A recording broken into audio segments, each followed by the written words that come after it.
Hey YouTube, it's me, John Avenger, once again, and welcome to another Movies with Numbers in the title. And today we are talking about the third movie in this franchise of Pixar films, and that is Cars 3. I saw this movie about a month ago in the theater, and I had a lot of fun with it. I saw it for free because of the Disney rewards, and I was able to see the movie, and I got to see the film, and I liked the film. I like it a lot better than the first one.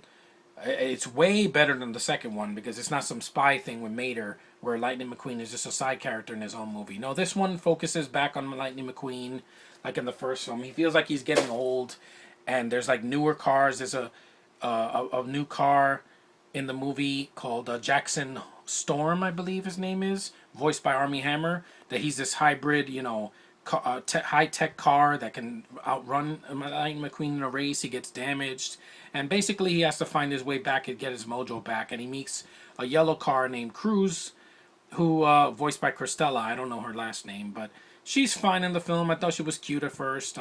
She's a trainer that wants to become a racer herself, and at the end she becomes a racer. You know where it's going. It is predictable, but for a Pixar film, I thought it was a lot of fun. It was not Finding Dory. It wasn't Toy Story 2 or 3. It wasn't Monster University, but it was better than Cars 2. I can easily say that. It looks better. Always thought Pixar animation looks fantastic.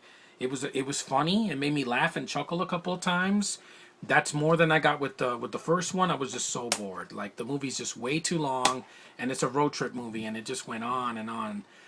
Mater's fine in the movie. You know, Larry the Cable Guy. He's not too in your face like in the second one. It was all about him. Like, oh look, pistachio ice cream, and I'm like, that's a little bit too much for me. Michael Caine was good though in that movie, but this is about Cars 3. The films, the visuals are great. It's not too long. It's like an hour and 40 minutes. It's a little longer for an animated movie, but it goes by quick. It doesn't take too long. It's not as long as the first one. I like the new characters. You know, I like the returning characters. Like they brought back Sally from the first one, voiced by Bonnie Hunt. She's always great to listen to.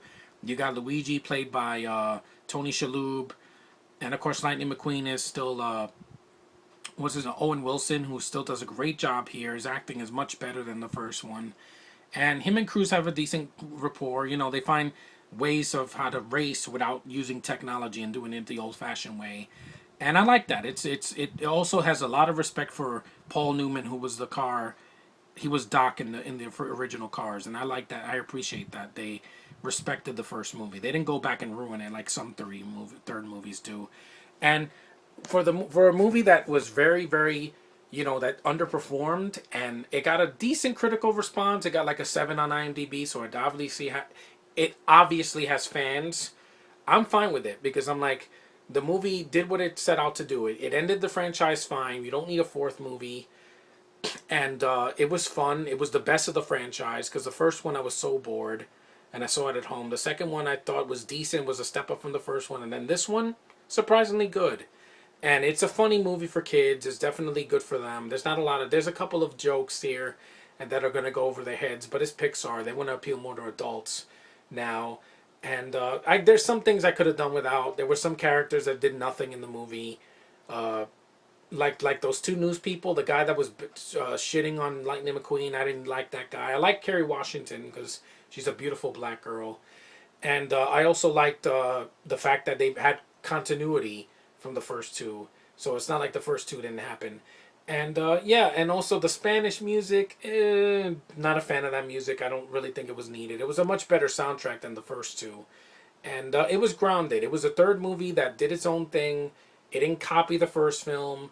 It went in a darker direction. People thought this was going to be like The Dark Knight. I'm like, no, it's not that dark. What happens to Lightning McQueen in the beginning is dark, and then the rest of the movie's lighthearted, and it's basically a redemption story of him getting back into the game. Kind of like Rocky 3. It reminded me a lot of Rocky 3 and Rocky 4, but with cars.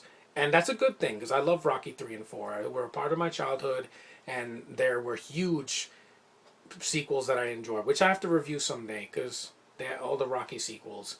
But anyway, thanks for watching, guys. I hope you watch Cars 3. It's a funny movie. It's one of my favorites of the year, because it's an animated movie that kind of came out of nowhere. And I thought it was going to be much worse. I said, oh god, a third movie, this is going to be bad. It wasn't. It was good. It's not great. It's not Pixar's best, but it's good. Definitely better than Nut Job 2 or freaking, other animated movies like Rock Dog or Captain Underpants. I would see it, but I don't like Kevin Hart. That's the reason I haven't seen any. But I wanted to do a video on my phone because, I was tired of doing videos on my computer. It just takes too much space. And here, at least you'll get to see everything in my room. So, thanks for watching, guys. Take care, and I'll see you in the next review when I review more movies with numbers in the title. Cars 3 is pretty awesome. It surprised me this year, so that's more than I could say for some garbage this summer. But anyway, later, guys.